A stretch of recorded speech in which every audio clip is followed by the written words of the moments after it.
Doncs ha sigut un curs molt intens, que l'he gaudit molt, la veritat.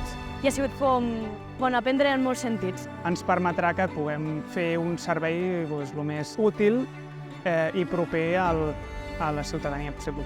Molta il·lusió, ja tenim ganes de començar a treballar després d'haver adquirit tot aquest coneixement que ens ha donat la formació que hem fet.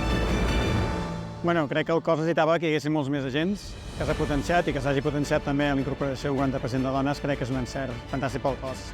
Perquè el territori és molt gran, molt divers i com més persones siguem i amb aquesta voluntat, millor.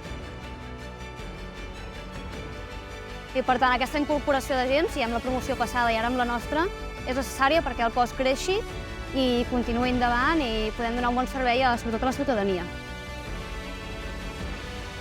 És la professió que hem escollit i que ens agrada.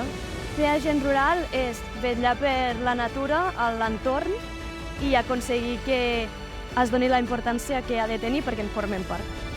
Per mi ser agent rural és un privilegi, però alhora també una gran responsabilitat. Per mi, ser agent rural és estar al servei de la ciutadania i protegir el medi ambient i vetllar per l'equilibri ecosistèmic del medi.